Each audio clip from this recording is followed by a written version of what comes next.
సరే, మనందరం ఏం చేసాం? జనం కూడా ఏంటి కదా, మన తిలక్ గారు చెప్పినట్టుగా, దేవరకొండ బాలగంగాధర్ తిలక్ చెప్పినట్టుగా, కొడవగంటి మనకి కుటుంబరావు గారు చెప్పినట్టుగా, మనందరం మధ్యతరగతి మనుషులు. మనందరికీ ఏంటంటే అధికారం ఉన్నోడు, డబ్బున్నోడు ఏమి చేసినా దానికి ఒక నైతిక భాష్యం ఇస్తాం. పాపం కాకినాడలో ఉండే ఒక మాఫియా డాన్ ఎవరిని కత్తితో పొడిచినా పాపం ఆయన ఏ పరిస్థితుల్లో పొడిచారో పాపనండి, పాపం చంపేశారు. వైఎస్ వివేకానంద రెడ్డి గారిని ఏ పరిస్థితుల్లో పొడిచారో తెలియదండి మాకు. 30,000 మంది ఆడపిల్లలు అదృశ్యమయ్యారని పాపం జగన్ గారు ఏం చేస్తారండి పాపం.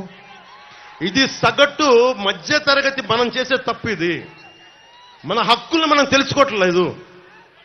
జగన్కి గాయం అయితే రాష్ట్రానికి అయ్యా గాయం. మీ జెడ్ కేటగిరీ సెక్యూరిటీ ఏం చేస్తుందా? మీ జెడ్ కేటగిరీ సెక్యూరిటీ చూసుకోరా మీరు? మరి చంద్రబాబు గారి మీద రాళ్లు కొట్టించినప్పుడు రాళ్ల వర్షమే కురిపించారా మీరు?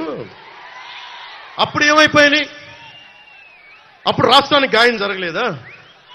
అంటే మీ మీద ఇంత గులకరాయి పడితేనే గాయం అయిపోయినట్టు. ఏమో ఎవడు చేశాడో నా సంతాపం, నా సంతాపం కదా, నాకు బాధ కలుగుతుంది. నన్ను అడిగారు ఈ రోజున స్టేట్మెంట్ ఇవ్వమని చెప్పారు మా పార్టీ వక్తలందరూ. సార్ జగన్ గారికి ఇలా దెబ్బ తగిలింది అంటే నన్ను ఏం చేయమంటారన్న? ఆయనకి కొంచెం మీరు త్వరగా కోలుకోవాలని ఇవ్వంటే ఏమో అది నిజమో అబద్ధమో నాకేం తెలుసు. అతనే ఇలా టప్పును కొట్టేసుకున్నాడేమో ఎవరికి తెలుసు? తెలియదు కదా.